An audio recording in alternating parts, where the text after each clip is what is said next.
یہ پتا ہونا ضروری ہے کہ مہر کس طرح سے باندھا جاتا ہے اپنے زبان میں. مہر باندھنے کہتے ہیں مہر مقرر کرنا، یہ اردو کا لفظ ہے.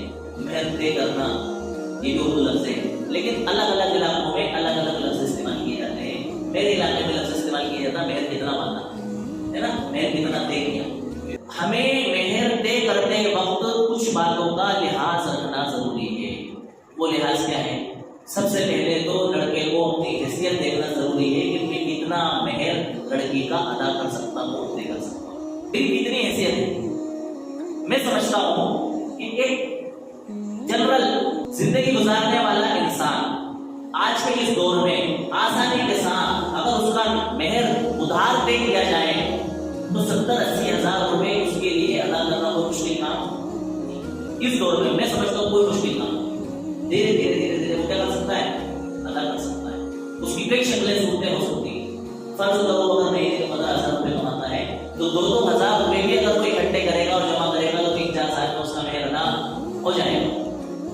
کوئی مشکل کام نہیں.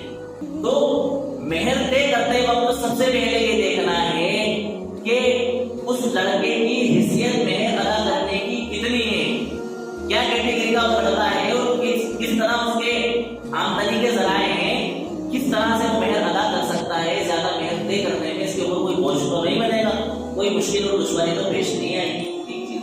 دوسری چیز ہمیں اس میں لڑکی کی کوالٹی دیکھنا ہے. لڑکی کی خوبصورتی کتنی ہے، لڑکی ایجوکیٹڈ کتنی ہے، لڑکی میں کیا کیا خوبیاں ہیں، کیا کیا اچھائیاں ہیں، کون کون سے کام وہ جانتی ہے.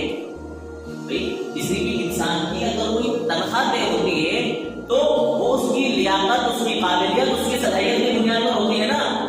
بھائی چپراسی کی تنخواہ الگ ہے نا، کسی اور ملازم کی تنخواہ الگ ہے، جھاڑو پوچھا کرنے والوں کی تنخواہ الگ ہے، بیلداری کرنے والوں کی تنخواہ الگ ہے، ملازمت کرنے والوں کی تنخواہ الگ ہے. ہر انسان کی اس کی کیٹیگری کے حساب سے، اس کے کام کے حساب سے تنخواہ طے ہوتی ہے. جس کا جتنا کام اس کی اتنی تنخواہ، جس کا جتنا زیادہ اہم کام ہوگا اس کی اتنی زیادہ تنخواہ ہوگی. تو ایسے ہی مہر کی کیٹیگریاں لڑکی کے حساب سے طے ہوگی. لڑکی کیا کیا کام کرنا جانتی ہے، کھانے کیسے پکانا جانتی ہے، کیا کیا ہنر جانتی ہے، سلائی جانتی ہے، کڑھائی جانتی ہے، کتنی پڑھی لکھی ہے، کتنی خوبصورت ہے، وغیرہ وغیرہ. ان تمام چیزوں کے لحاظ سے اس کا کیا ہوگا؟ مہر طے ہوگا. دو باتیں مہر کے اندر مد نظر ہوتی ہیں. ایک تو لڑکی کو دیکھنا، اس کی کیٹیگری کو دیکھنا، اس کی خوبیوں کو دیکھنا، اس کے حسن کو دیکھنا. دوسری چیز لڑکا کتنا مہر ادا کر سکتا ہے. ان دونوں باتوں کے لحاظ سے لڑکی کا کیا ہوگا؟ مہر طے ہوگا. اب ہمارے کیا ہو رہا ہے کہ لڑکیاں تمام تر خوبیوں کی مالک ہے، اس کے باوجود بھی اس کا وہی مہر جو چلا آ رہا ہے. اور لڑکا ارب پتی خرب پتی ہے، اس کے باوجود بھی اس کا وہی مہر جو ہمارے معاشرے میں چلا آ رہا ہے. اس کو کہتے ہیں افراط و تفریط. ان چیزوں سے ہمیں کیا ہونا پڑے گا؟ ہار ہونا پڑے گا. 786 روپے مہر ادا ہو جائے گا.